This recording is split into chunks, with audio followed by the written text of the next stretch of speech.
Ajá, sí se puede. Okay. Mr. Rolf, and also we have the second those people. Those people who have questions, will be invited to make their questions.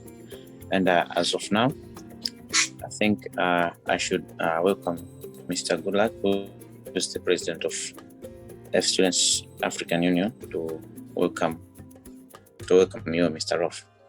Thank you. Thank you very much, Mr. Cyrus. It is an honor to have you here today. And let's not make it very formal. So our brother said he would like it to be very informal, and I hope it will be so. And feel free if you have questions at the end of his presentation. And the main aim, as our presenter said, that we are here to get some tips from our brothers. And today we have an honor from our brother Mitchon, who will be giving us some tips on how to prepare ourselves for the outside. Sorry, I went off for a second. So without wasting time, I would like to welcome our brother. He's called Rolf Mitchon. I'll introduce him a bit. He's graduated in 2013. 2013, if I'm not mistaken. And 11. Yeah, he graduated in 2011, and is now working in US. So let's give a hand of a clap to our brother. You are very welcome. And well, thank you.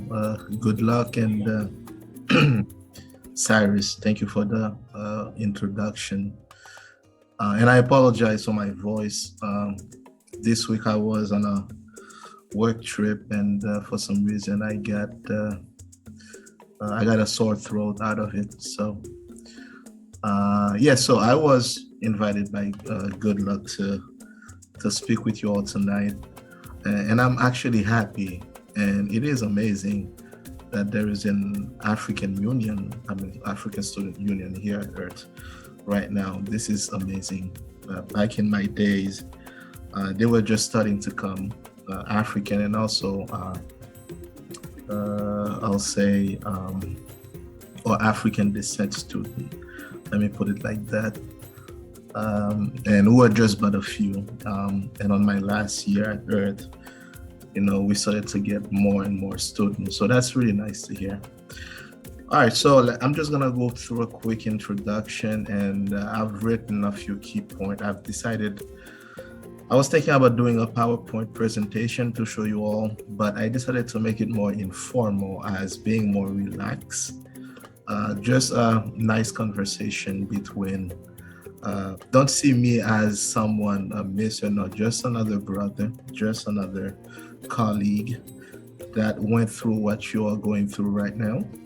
And hopefully the experiences that I have acquired might serve as somewhat inspiration to you guys with what you're planning to do after you leave Earth. So let's just start from the beginning. I'm from Haiti. I got to Earth in the mid-2000s. 2006, then I left and came back. So I graduated in 2011, and my experience at Earth, and I can say this without any shadow of a doubt, helped me a lot being a professional, helped me being the professional actually I am today. It allowed me to view the world from a different perspective, and it is an advantage that you all have, that you will soon see once you're out of Earth, that kind of sets you apart. A lot of things that right now, they may not seem so, but we tend to take them for granted. And that's not something that we do consciously, it's just something that it just happened. But these little things in the world of business, in the world of professionals today, those are the things that carry the most weight, and I'll get into them in further details just in a moment.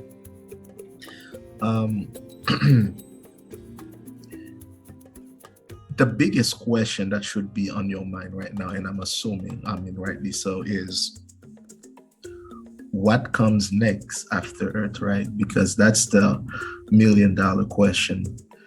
every student when they are about to graduate or in the process. Some wait till the last minute, others wait, they start doing it earlier. So they kind of gauge at what are the opportunities there, what they are good at. So to this question, usually two answers, manifest. The first one is, let's just follow along. What is my best friend doing? Are they receiving internships offers? Are they gonna go straight into doing their masters and further on do their PhD and get into academia? Or are they gonna go to work? Or are they gonna do a master's and everything? Now, to answer those questions, I'm gonna go real quick and tell you guys my story or my trajectory after Earth, what I did. So it all started for me on my third year when I was looking for an internship. Now, mind you, my mistake was to wait till the last minute to find one. And I was sending letters like crazy to universities in the state, universities in Europe. So I'll go at least once a day, go to some university's website, trying to find any professor, not anything specific, not about genetics, not about animal production, nothing. I just wanted an internship because it was getting late and I wasn't getting any. So first mistake, don't wait till last minute to find your internship. And then there were those competitive internships that they were doing at the university. And I applied and I was lucky enough, and I mean lucky because what you guys have to understand, Earth is a crème de la crème. So if you're at Earth, you're not just anybody. So everybody that had the opportunity to go to Earth is someone who's either really smart or someone who's a workhorse. Workhorse meaning someone that is really into, bettering themselves, which in turn makes them a really smart person, right? So going against these guys and being chosen, for me was just an honor and a great opportunity. So going to that internship, I went to California where I worked for a specialty produce company. And I was basically working with their data, a lot of Excels, a lot of projection. I work on their budget for their account managers. So that's what I did for 4 months. So from 6 a.m. till 3 p.m. every day. So I was sitting in front of an Excel, so much so that I would go to bed at night and dream about Excel. So it was that bad. So Excel every single day. I picked up a couple of things about it, but the thing is, it made me realize that maybe I needed to broaden my horizon more. And a lot of friends of mine, after their internship, they got work offer. So they told them, so we're gonna hire you after you graduate. So the majority of them got that opportunity, but that wasn't my path. So my path was different. A lot was saying that I want to go back to my country, to my community, and help out, right? Which is what I ended up doing. Although I was living in the United States at that time, but I chose to go back to Haiti and work. I worked for 2 years there as a farm manager. A lot of great experiences made me realize a lot of things about who I was and what I wanted to do as a professional.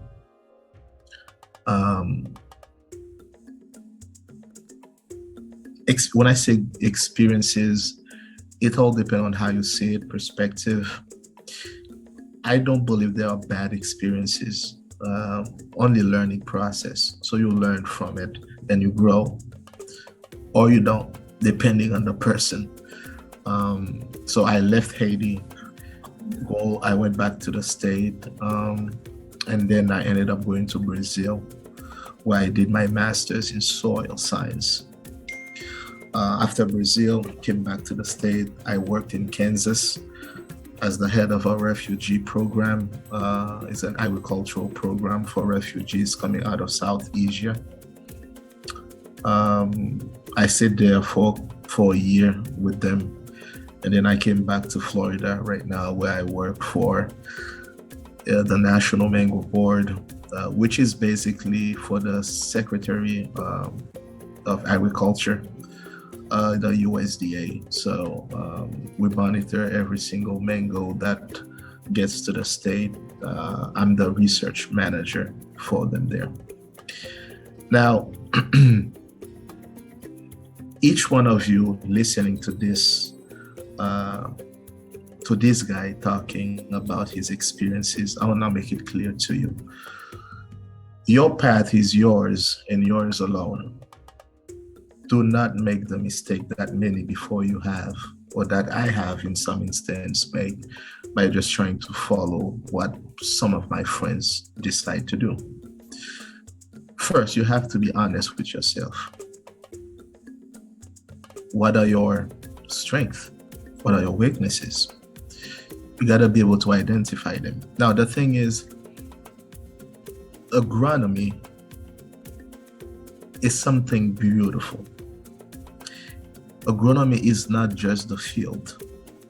There is an administrative side to agronomy as well. Some of you will be great, marvelous, working on the field, right? Planting, following through the productive cycle. And some of you won't be, and that's okay. That doesn't make you any less an agronomist. You are an agronomist as well, just that your strength is more on the administrative part. So basically what it means is you'll just be taking care of the administrative part of a farm, for example, while the other person who's great at the field, on the field, will be more, linked into the production aspect of things. But the important thing is both of these persons are vital to any farming project. And then there are those that I call gifted persons that are great at both. They are great at being on the field, overseeing the production aspect of things, and they're also good at the administrative part, and that's okay, right? So the thing is, some of you will be tempted because friends are looking for avenue where they go straight into their master's and after that to their PhD. Others will say, oh, no, I want to have, a professional experience first before I go into that. Whichever way you choose, you will be fine. But just make sure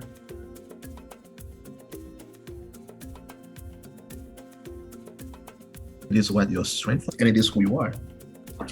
I have a friend of mine.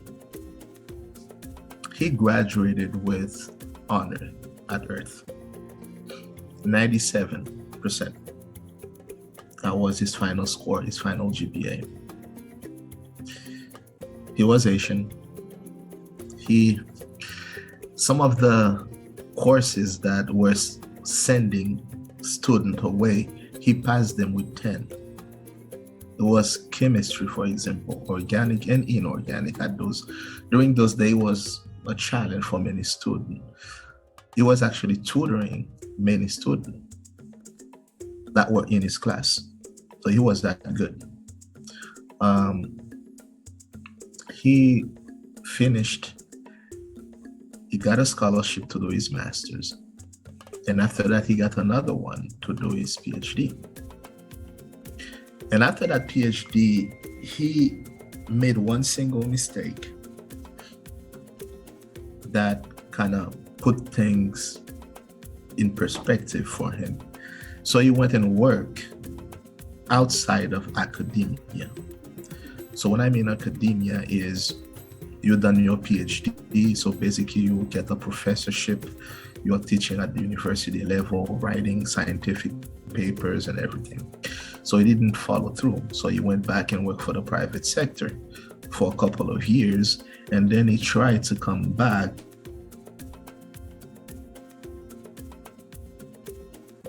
and teach any system. So what you need to understand is there is a certain way you do things. You have to be aware of what you're gonna put yourself through, right? So if you wanna go straight to PhD afterward, put it in your mind that after you're done with that PhD, you have two choices. You stay linked to some university and become a professor or an assistant professor, or you go work for an NGO or any other company. Now, keep in mind, if you go and choose a company, going back to academia, that's something that's going to be really tough for you to do. Now, others decide to do the other route. After Earth, they work, they do their masters, they work and they do their PhD. Now, these people, while they have their PhD, it's different than the first group because they already have professional experiences. They are more versatile. So they can either choose go into academia or work into the private sector or any other sector for that matter. So it is up to you. Now, that doesn't mean that you have to choose one of these paths because someone you know chose them. Again, it is up to you. It is your life, your professional life. And I want to tell you all this now. You are all going to be fine.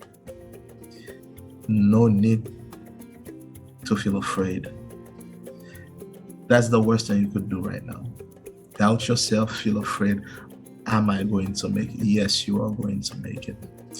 University Earth didn't teach you to be right. That's not what you were taught. This is not what you're being taught right now.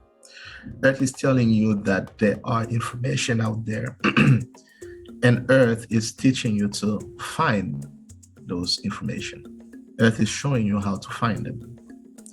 Now, if you go to any university on this earth, in the world, they all are taught mathematics, calculus, how to grow, how to care for the plant, irrigation techniques, weed, phytopathology. They are all taught that. And all of these are in books. Now, the question you should be asking yourself, what makes you stand out? So all of this I just mentioned, it is what we call hard skills. What Earth is teaching you are soft skills. And those, believe me, as per my experience, those are more important than any hard skill you might have acquired in your life. You might have noticed every single class that you have, at the end of it, you make a presentation. You might have noticed as well, the first day you get to Earth, they put you in a room with a complete stranger, and you learn to live with that person. You might have noticed there are over 30 different nationalities represented at the university. In real life, that's what you will encounter. How do you live with that person next door whom you know nothing about and still maintain your own essence, be tolerant, and learn to cooperate and live with that person? People with different culture that knows nothing of your culture, that thirst that you have to learn about them, to adapt, you are taken from your home country, from your own community, and put in a different environment of which you know nothing about. You're studying in a language that is not your own. So all of these things that you've accomplished, you may not have noticed. That's what makes you stand apart. Not everybody can do that. And that's what your strengths are. Those are the soft skills that you've acquired. Being able to do a PowerPoint presentation, and I've seen Good Luck's, he kind of like put this whole thing together with the African Union, I'm imagining, making contact, being professional. All these things that you do, those are training. Those are things that you will be doing. So work on these stuff. The information is out there. Anybody can find information if they know where to look at, where to look for it. Earth have taught you how to do that. And that's why I say, do not be afraid. Do not doubt. The world is yours for the taking. Be honest with yourself. Know what you want. If you know what you want, it will be easy for you to understand what you need. If you say, I want to go back home and help my community. So you need to make a list. What do you need to be able to be in that position to help? If you say, I want to go and do my master afterward, what is it that you need in order for you to get accepted into a master's program? You need to pinpoint those details. And some of your realities are different from others. In my generation, we had students that were really good. They were able to find any scholarship, but they couldn't do it because their reality would not have allowed them to do that, because they had to go back, find work to support their family because of financial situation. This is a reality as well, and this is part of our culture. I mean, in Haiti, we take care of the community. That's what we are taught, from being a young boy up until you grew up, so some of you, this is your reality perhaps, and you have to make sure you fit all this into your perspective and into your plan. All right. Be bold, but strategic. Anything you do in excess, it's problematic. Don't be afraid to speak your mind. Do not lose yourself, your essence, and who you are just because you want to please others. Being humble is good, but being always humble is bad, because certain situations will require you to lose or let go of your humility and show people who you are. For example, a great example in a work interview, for example, it is not the place for you to be humble. It is a place for you to sell yourself, to tell people who you are. So not always, you have to be able to be versatile and adapt to any situation that is presented so that you understand what is required of you. And finally, start working on these two things: cover letter and a good resume. If I were to tell you how long should a resume be, many of you will be like, oh yeah. Because I remember when I first started working on my resume, it was 5 to 6 pages long, all right? And then they were telling me, think about it, man. I mean, trying to picture this. You go to apply for a work interview, and beside you, there are 200 other candidates applying for the same position. So do you really think the person reviewing all the resume will take time to read 6 pages? And what if not only you, the other candidate as well, had their resume up about 5 to 6 pages long? Be succinct, direct to the point. An efficient resume is one that does not go beyond 1 page. And in 1 page, you tell everything that there is to know about you, so that the person reading it, from that first page that they are reading, it is impactful, and you tell them everything. Remember, the resume's job is to get you an interview, right? So that you pick that person's interest. So you tell them the most important thing, but you don't tell them everything, so that they are curious as to understand who you are. Brothers and sisters, the world is yours.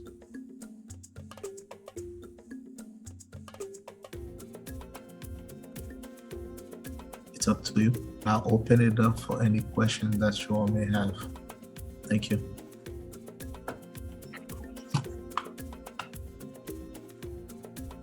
Thank you, Mr. Milton. I think you've made emphasis on different points, and we can give you a round of applause, please, with the reactions. All right, you have talked about not making decisions last time, and also you need to define your own path. Everyone, they need to do their own self-assessment.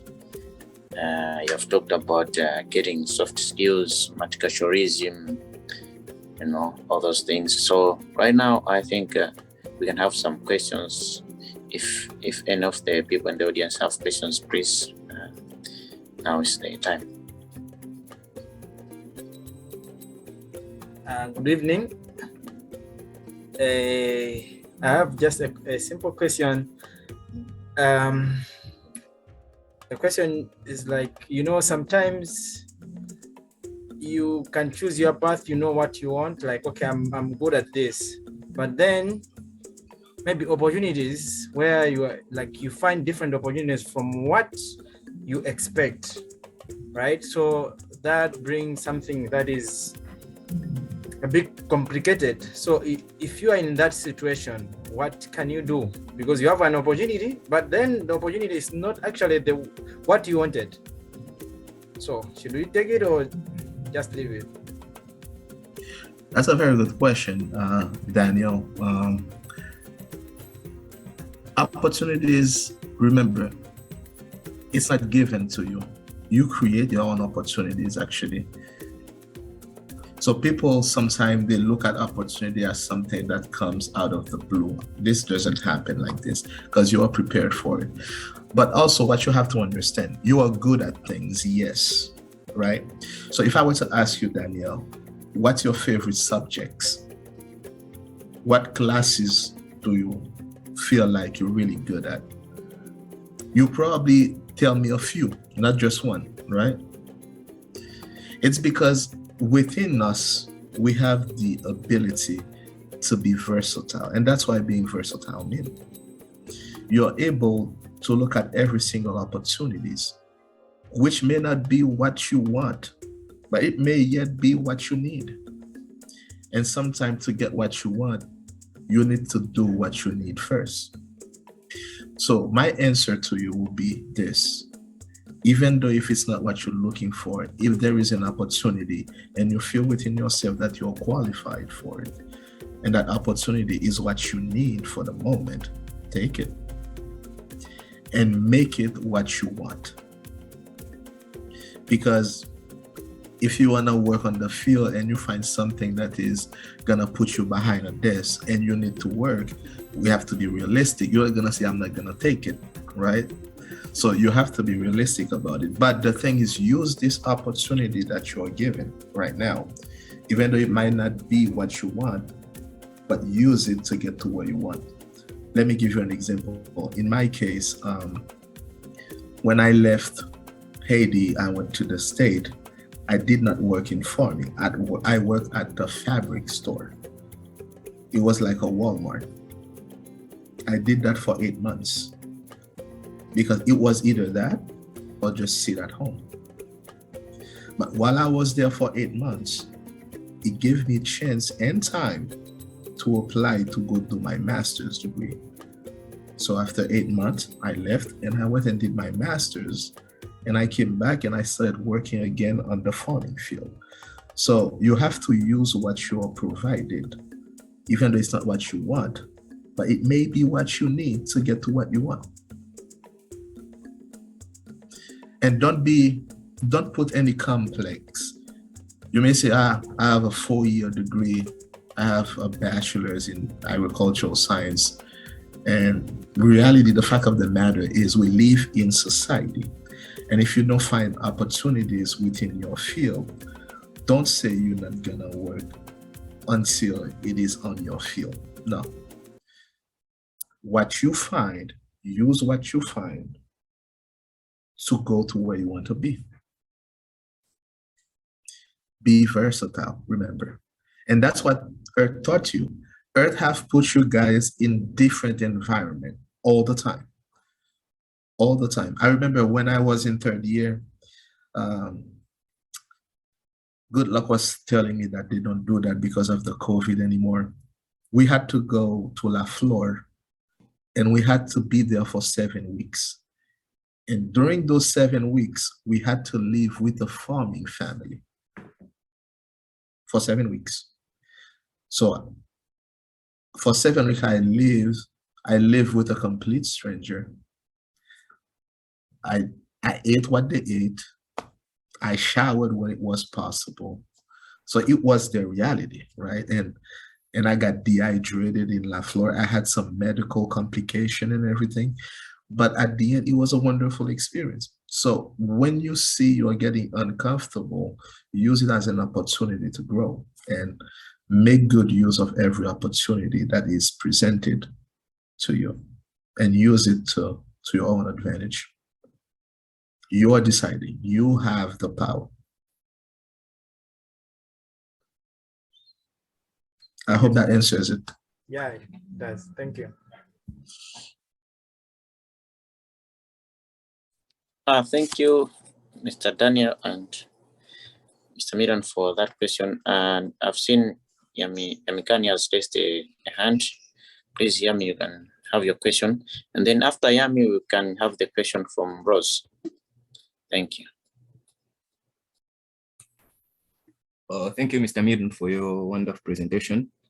I have a question.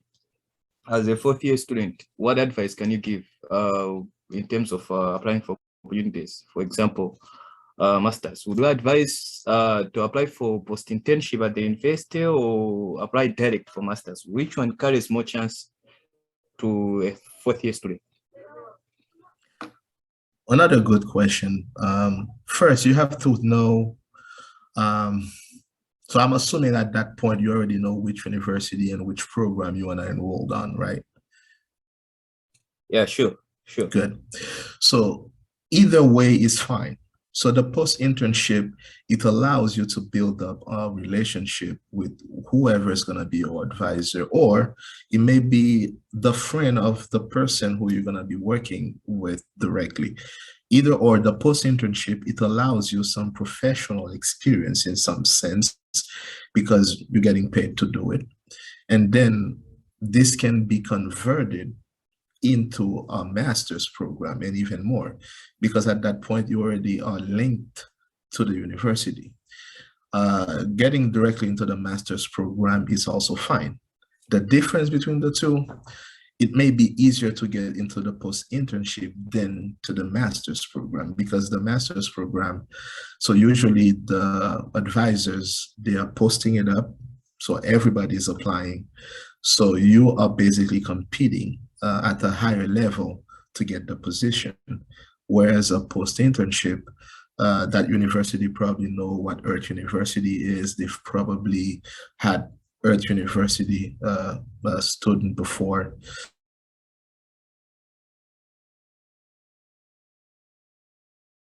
But either or, now the advantage into the master's program, after 2 years you graduated and you can move on either to work or to pursue a PhD. Now, if you go with the post-internship, you're probably gonna work a year, or in some cases they will tell you, like, if you're interested in doing a master, you can apply after 6 months of doing that post-internship and you can get in, and it will get you a little bit there later, but you end up with the master either way. So if you go straight to the master, it's 2 years. Post-internship is at least 3 years, depending on which path or what type of contact that you have. But keep in mind, if you want to go directly for the master's, there is a lot of requirement. You're going to have to do the GRE. I'm not sure about the TOEFL, since probably if your country where you're from, it's English is the primary language. That is in the case of the US, of course. I'm not sure if that's what you were referring to, but the options, they're somewhat different. They have both their pros and cons, but it's up to you at the end of the day, because regardless of the path you chose, you end up with it.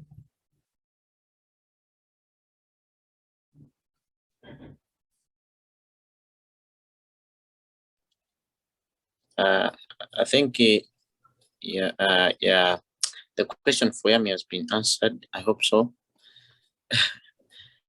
And I now can go straight to Rose.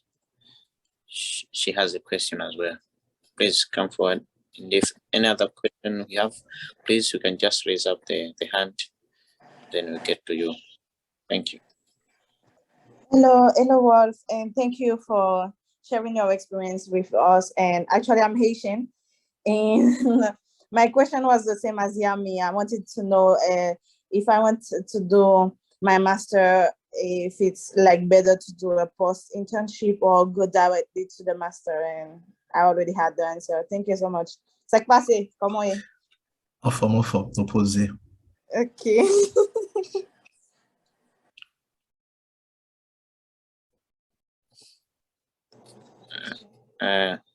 Another question, please.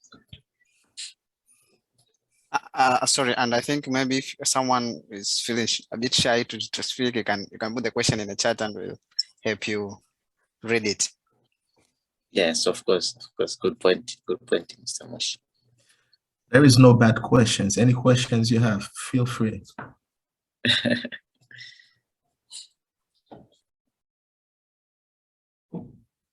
I have a question. Okay. So, in your lifetime at Earth University, tracing back that time, what cause do you think you were supposed, or you regret that you didn't take much attention of it?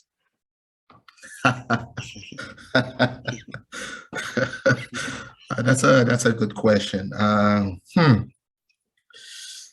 You know what? I think I would have to go with. So I passed the course though, but it was Professor Demiruti's class. He probably told you that, but so the funny thing that happened in that class was when I was in third year, that was a really bad year for me. Bad year in a sense that I was in third year in 2010. So in January of 2010, the earthquake happened in Haiti. So that was a year that was sort of, that was crazy. And I didn't pay much attention in class because all I wanted to do was to go back. My parent didn't let me, and I finally realized that there was nothing I could do either. So, so in some classes I was there, but it was as if I wasn't. So I ended up being confused a lot. And I remember after the final exam, and Demirutis went to the class and he was talking. I was always a good friend with him.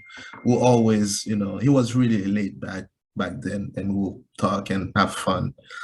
And he was like, yeah, so I already graded everything. So the lowest score was 7 and the highest was 9. And I hope that's not me. I got the lowest score. And he said, give me 1 second. And he looked at the list and like, yeah, that's you. I'm like, oh no, that's crazy. But yeah, because right now what I do is regarding that. Although that's not my specialty, but the company I work for work a lot with post-harvest issues and stuff. So I wish I had paid more attention to it. Thank you. I saw Collins raising the hand. Please come forward with your question. Yeah, good evening, and I guess it's evening where you are right now. Yeah, thank you for sharing your experience. It's been really interesting. My question is about for those students who are interested in going for masters. The things are quite expensive. There's so many things. The finances is very important to plan ahead to see if it's something you want to go for. So I'm wondering if you have like an idea of how much it could cost, for the whole processing and everything, and the exams, and how one could prepare for that. Okay, so if you're planning to do your master's in the US, So you need to do the TOEFL. Well, you probably don't, because if your secondary education and primary education in your own country was done in English, you probably don't need the TOEFL. But what you will need is the GRE or a GMAT, depending if you want to go into agribusiness or any business related field for your master. Now, the GRE is about $200 to $250. The TOEFL is about $190 to $200, depending on the center, or because you don't have to be in the state to take the GRE. You can do it in any country where you are. You can take it in Costa Rica. You can take it anywhere that is accredited and that the university will recognize. Beside that, let me tell you something, Collins. A lot of people under the impression that you need to have money, a lot of money, to go to university. That's not the case. I didn't pay to go to Earth, and I did not pay to do my master's in Brazil either. It was all scholarship. I remember when I finished my studies in Brazil and I found employment in Kansas City. I went through the interview process and everything, and when I was selected, I didn't have the money to go to Kansas to buy plane ticket because I was a student. I wasn't working, right? And I made it part of my contract with them that they will basically pay me in advance, and then they will give me housing for the first couple of weeks being there in Kansas. And during those weeks, I found a new place and I was already receiving payment and everything. So what I mean by this is, do not let the fact that you might have, that the financial issue of thing, do not let that prevent you from moving forward. There is always a way. Also, do not be afraid to ask for help if you need it. Because, you know, sometimes we let our ego get the best of us. Everybody, no matter who they are, they didn't get to where they are by doing it on their own. Everybody's got some help at some point. Now, focus on what you can control, all right? So the GRE, so remember, this is what I told you guys earlier. I want to do my master. Good, what do I need? I need to identify the university. I need to identify which program I want to go in.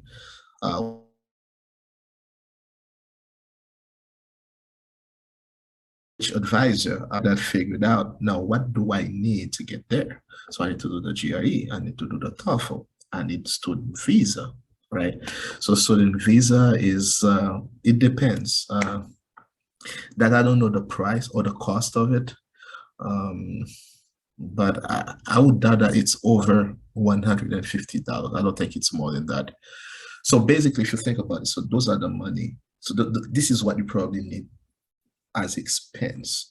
Now, the thing is, you can work an agreement with your advisor or who you're gonna be working there, depending on what they're willing to offer. Now, I must admit, in my case, I was luckier than most that they agreed to work with me on that. Some places may not, right? So you need to start thinking about contingency plans. So if financial is an issue, so you need to start thinking, do you need a sponsor? What do you need and everything? But first you need to make a list of what you're gonna be needing. And once you make contact with your university and kind of like work with you and guide you forward. Many of my friends, they didn't have money, you know, but yet they were able to move along, you know. So it's all about how you negotiate, and it's all about how you talk, which is why you had entrepreneurship program where you negotiated, and all of these exercises, you will need them, right? Because we have a tendency, for example, you're gonna do a master and everything. Remember, when you're applying for a master, you are a professional applying to it, not a student. And that's the mindset we need to get into, because often than not, the student, they are graduating from Earth, and in their mindset, they are a student trying to apply to a master's program. No, you are a professional applying to a master's program. And you need to think as a professional, and understand that there will be instances where you need to have where that will not be necessary. As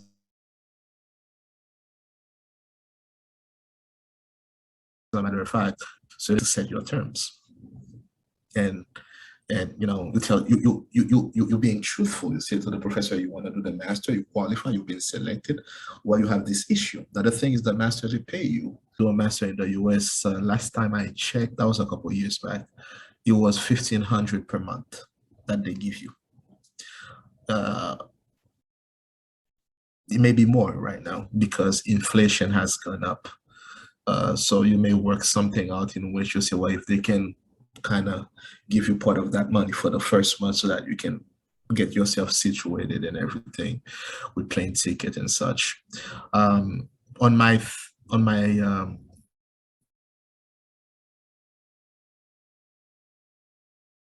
here, there was a program that the University of Veracruzana was doing, and I couldn't afford the ticket. So the people that I did my internship with, I wrote them a letter. I explained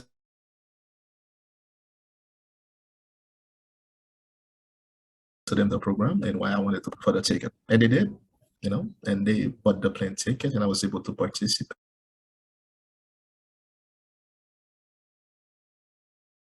and did all that because I needed help and I wanted to go, right? So sometimes that's why you do network, right? So you go to event, you meet people and everything, you create relationship, and you know, and don't be afraid to ask and know what you want and go for it. Don't let anything stop you, not even financial issue. That's not a real issue because you may have financial issue right now, 10 years, 20 years from now, people will be asking you for money. So it's all come back in circle. Don't worry about that. All right, thank you. I think we can take one last question. And I saw Faith Onoja with the hand raised. And from there, I'm going to read one more question which came to my to my chat. So Faith, please.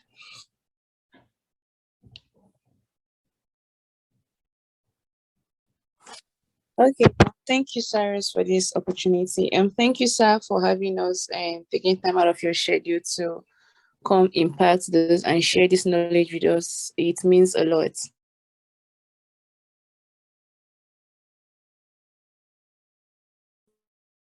So my question is, so like, okay, most of the schools in the US, when it comes to master's, PhD, like place more emphasis on this GRE exam. So sir, please, can you throw some light, like, okay, if I'm applying to a school now and I kind of meet their criteria, like what's the chance of them dropping me for not meeting their standard or the GRE? Like how serious is it? Like, is it kind of negotiable, or what can you say about the exam? Please? So the GRE, there is no such thing as passing or failing the GRE. There is no such thing. Now, each school has their own standard. Now, the way you have to view master's program or awarding the master or the PhD, it has to make a business decision. Let me explain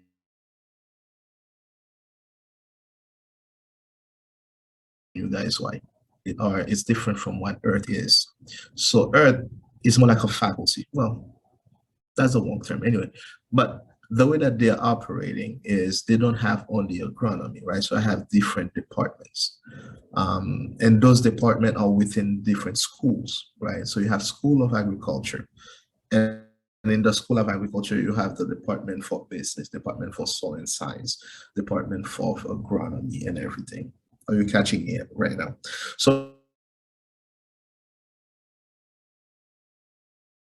those departments have, in each one of those departments, you have the professors. Now, we have two things. When you're applying for a master's program, they either give you a assistantship or a fellowship. So what's the difference between those two? The assistantship is where the professor, because the professor in his program receives money. So that's with that money that he's gonna pay you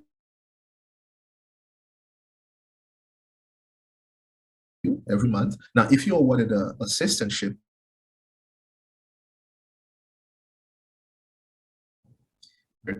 and the department put the other half. Now, if it's a fellowship, the department put 100% of the money.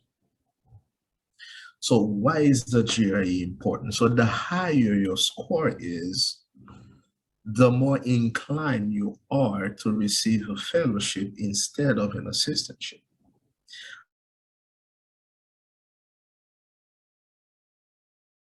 A business decision at that point. You're just going to take the fellowship because I don't have to put any of the money I have forward. The department will pay for everything. But if you have a really strong resume and your scores are high and yet your GRE is not what it's supposed to be, and you have built the relationship with that professor, you may say, okay, that's fine. I'll give you the assistantship because then I'm going to have to put half of the money down and the department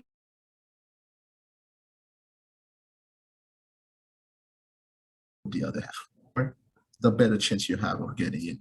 Because at that point, you're not relying upon the goodwill of the professor to get you in on an assistantship. You can basically go straight and get the fellowship from the department.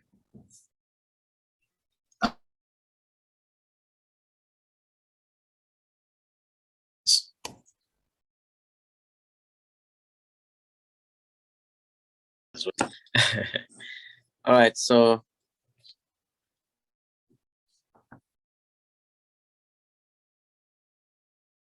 I think I should, yes, basing on the fact that we have here some of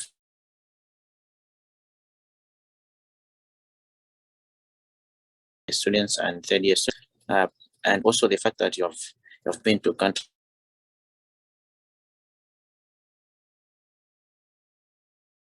like Brazil and USA, maybe give them some contacts, because the third years they are still looking for the internships, and also the 4th years for masters and post internships. Do you have any contacts? Right now, contact, it will depend on what field that you have. And also, before I give any contact, I would like to listen first. Because what you have to understand, when you vouch for it, you put your reputation and that's in that person's reputation on the line as well. So that's why you'll see sometime, don't take it personal. Sometimes you ask someone for a contact and that's what I was saying. You need to start thinking as professional now, because that's what you are.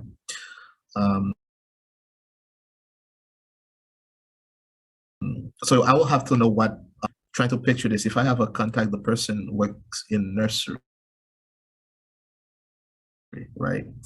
And I say, okay, and this is not what you want. This is not what your path is. What if you're really into forestry production, for example? That contact is not gonna serve you any good, right? Because I know, because I've been there in your shoes, because right now, especially the 4th year student, they just want to land wherever the wind blows them, right? Refrain from doing that, because you really don't want to think 5 years later and think about, you know, what could have been, right? So give it some thought. It's not too late. I mean, we're just in March. So you have, you know, 9 months ahead, and you can accomplish a lot in 9 months.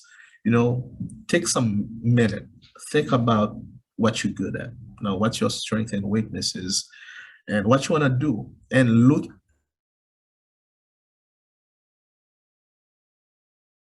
reality as well. You know, do a master. Some of you can't. Some to go and work right away. You know, don't make any blind decision. You know, some of you, I know at Earth we say that you guys are agent of change, and you are. You are agent of change. But keep in mind, you cannot give what you don't have.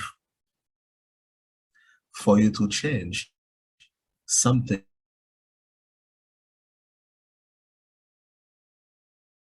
you feel is not working at first.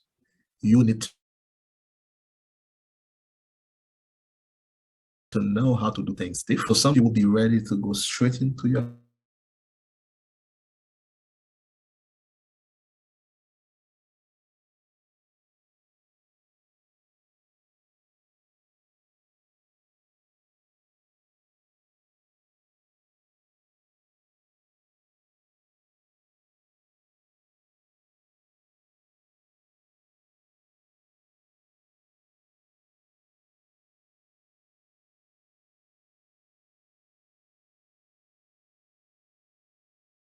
making a transition, and that transition is important. You know, don't think some of you will be anxious to just start working right away. Don't, just give it the time it needs so that you land exactly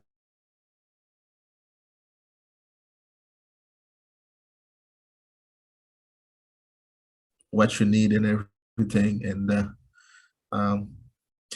talk to Good Luck. He'll give you my email. And then if I have any contact, I'll pass it along. But if you ask me for a contact, you need to tell me where, what for, and why. And if I have a contact, I'll send it your way.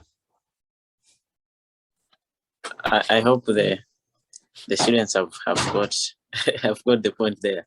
So those who want a connection, they can link you up. They can send you an email. I hope so. And there was also this one last question in the chat.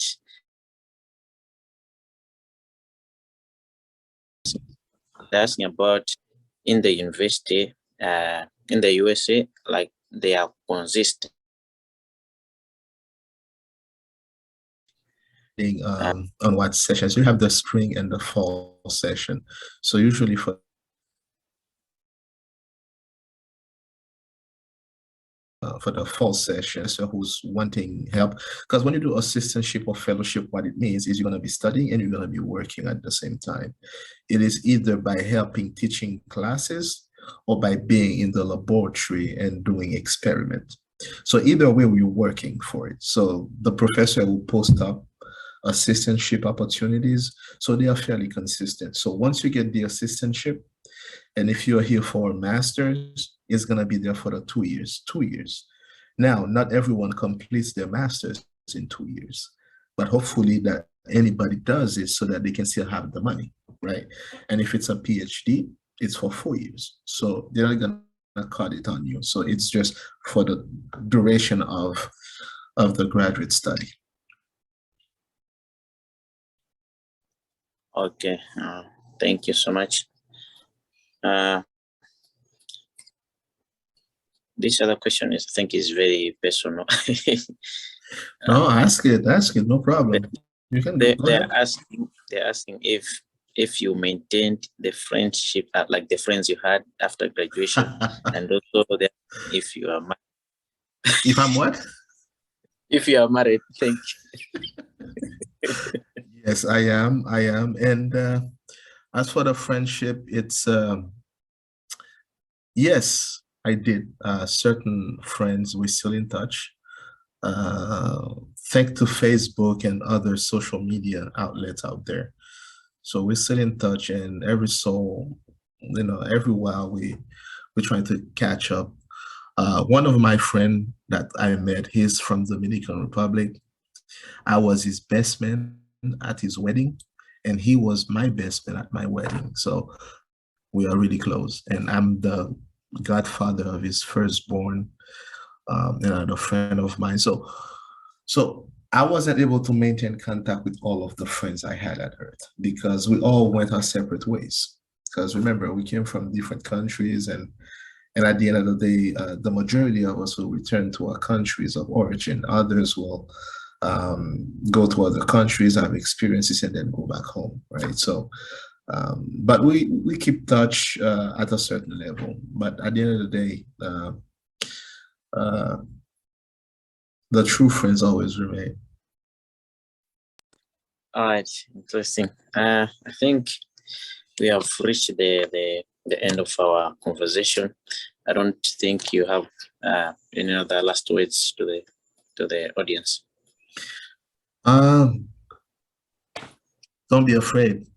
I remember, like I said, when I was in your shoes, that was my main concern. What's gonna happen? What's gonna happen? Don't do that. Just enjoy the present. Like I said, you have every tool you need to go where you want to go. Focus on your soft skills, communication, networking, build, trying to understand the other person, put yourself in their shoes so you're a better communicator and everything. Work on your PowerPoint presentation skills. That's very important. You have done it all. So it's just a matter of applying this to real life. You all will be fine. You will be fine. No matter where you land or what you do, if you go for your master or if you go to work, you will be fine. Your path is yours and yours alone. Don't compare yourself to anybody. Follow your path. Thank you so much, Mr. Middon, for your wonderful time and for sharing with us your experience in different areas. I hope the audience have got something, and those who have specific questions, they'll reach out to you. We expect other seminar like this. Yes, yeah, of course, we'll try to bring you another one. And I just want to remind the audience to remain being versatile and utilize every opportunity that comes their way. I think right now we can all leave the meeting. Thank you, everyone. Thank you very much. Thank you very much. Thank you. Thank you. Thank you. Thank you.